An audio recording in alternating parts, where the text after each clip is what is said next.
तो आज हम बनाएंगे जालीदार ना ही ज्यादा ऑयली अनारसे। तो देखिए अनारसे को जाली कैसे आई है। ऐसे परफेक्ट तरीके के अनारसे की रेसिपी को मैंने परफेक्ट मेजरमेंट से बनाया है और इस मेजरमेंट और इस तरीके से जो भी अनारसे को पहली बार भी बना रहा हो वो भी आसानी से बना पाएगा। और जालीदार अनारसे को कुछ टिप्स के साथ बनाएंगे तो बहुत आसानी से बन जाएंगे। चलिए तो ऐसे अनारसे की रेसिपी सीखनी है तो वीडियो को लाइक जरूर करें। अनारसे बनाने हेतु तो खास करके रेशन के चावल का ही इस्तेमाल करें, इससे अनारसे परफेक्ट तरीके से बनते हैं। तो इस अनारसे को बनाने के लिए मैंने लिया है एक बड़ा सा बाउल और इसमें डाला है 4 कटोरी रेशन के चावल। और इस चावल को अब 3 बार अच्छे से धो लेना है इस तरीके से। और अनारसे आप कितने कम या ज्यादा बना रहे इसके अकॉर्डिंग आप मेजरमेंट लेने के लिए बर्तन का इस्तेमाल करें। और इन अनारसे को आपको किलो में भी बनाना है तो इसका मेजरमेंट भी मैं आपको बता दूंगी। तो इस चावल को हमने 3 बार अच्छे से धो लिया है और इसमें अब हम चावल के ऊपर रह जाए इतना पानी भिगाने के लिए डालना है। और इस चावल को हमें 3 दिन तक भिगाना है और इसे अब हम ढक कर रख देंगे।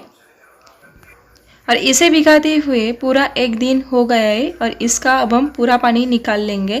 और ध्यान रखें इसे धोना नहीं है, सिर्फ इसका पानी निकालना है और फिर से इसमें पानी डाल देंगे। और 3 दिन तक हर दिन आपको इस तरीके से पानी निकाल कर फिर से इसमें पानी डाल देना है। और इसे फिर से हम 2 दिन तक भिगाने के लिए रख देंगे और 2 दिन ऐसे ही पानी निकाल कर डालते जाएंगे।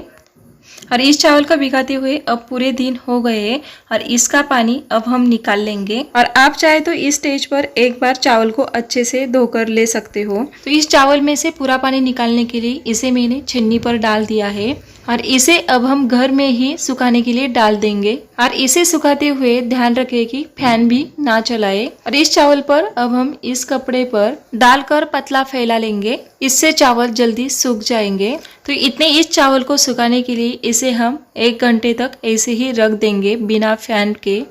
तो ये देखिए हमारे ये चावल सूख गए हैं। हाथ पर लेंगे तो थोड़े से गीले लगेंगे लेकिन हाथ गीला नहीं होगा। ऐसे चावल हमें सूखे हुए होने चाहिए। और ये चावल को अगर आपने फैन के नीचे सुखाया है तो ये आधे घंटे में सूख जाते हैं। और ये चावल ज्यादा सूख जाए तो इसके अनारसे नहीं बनेंगे, इस बात का अच्छे से ध्यान रखें। और ये देखिए ऐसे चावल सूखने चाहिए।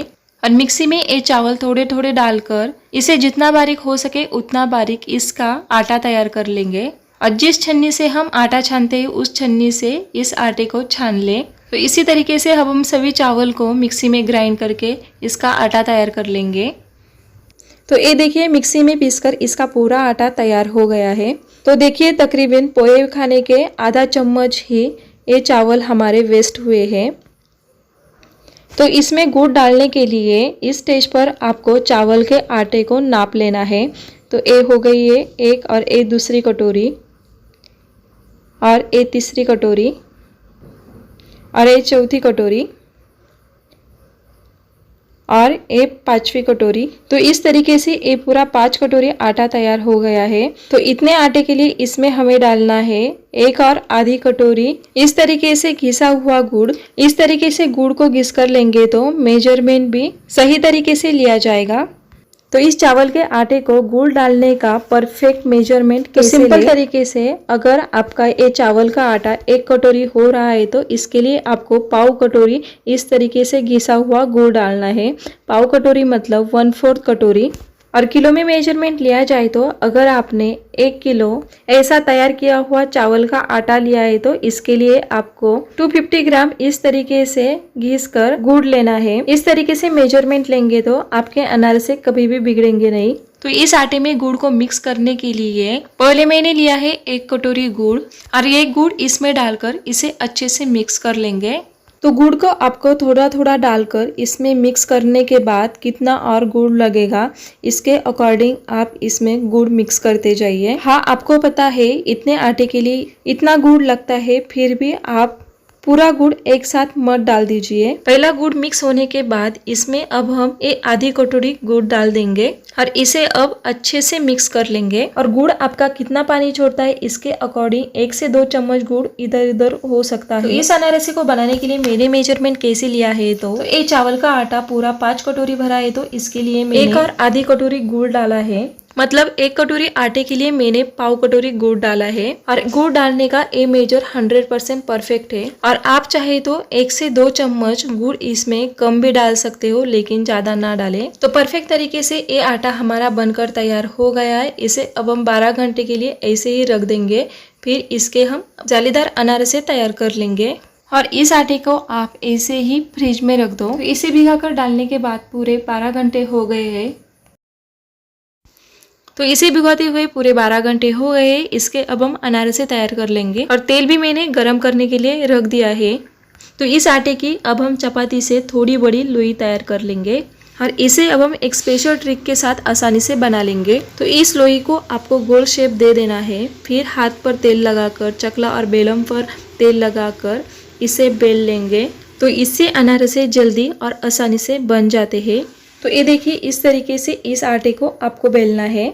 तो इतना बड़ा और पतला बेलने के बाद इसके हम अफीम के बीज यानी कि खसखस को चकले पर डालकर इसके ऊपर इस चपाती को रखकर फिर से थोड़ा सा बेल लेंगे। इससे खसखस यानी कि अफीम इसमें अच्छे से चिपक जाएगी। तो चपाती की थोड़ी सी मोटी, इतनी बड़ी साइज इसकी होनी चाहिए। और इस छोटे से ग्लास की मदद से इसके हम गोल शेप दे देंगे और साइड के पार्ट को निकाल लेंगे और इसे हम फिर से बचे हुए आटे में, इस आटे में डालकर फिर से इसके इस तरीके से अनारसे के शेप तैयार कर लेंगे और इस अनारसे को अब हम तल लेंगे। तो तेल अच्छे से गर्म हो गए, ये चेक करने के लिए थोड़ा सा बैटर तेल में डाल के देखेंगे। तो ये देखिए, ये ऐसे ऊपर आ जाए तो समझ लेना कि तेल हमारा अच्छे से गर्म हो गया है। तो तेल में अब हम तैयार किए हुए अनारसे को तलने के लिए डाल देंगे और एक बैच में 4 से 5 अनारसे तल ले, इससे ज्यादा ना तले। और इसका नीचे से थोड़ा सा डार्क कलर होने तक इसे हम तल लेंगे।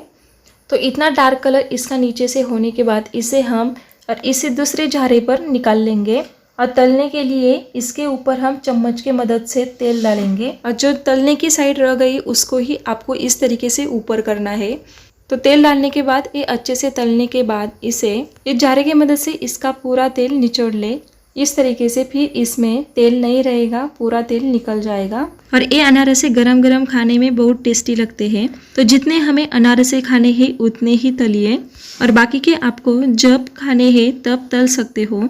और आपको गर्मा गर्म अनारसे खाने पसंद नहीं है तो आप एक बार ही इस पूरे अनारसे को तल कर रख सकते हो, फिर भी ये अनारसे 1 महीने तक बिल्कुल भी खराब नहीं होंगे।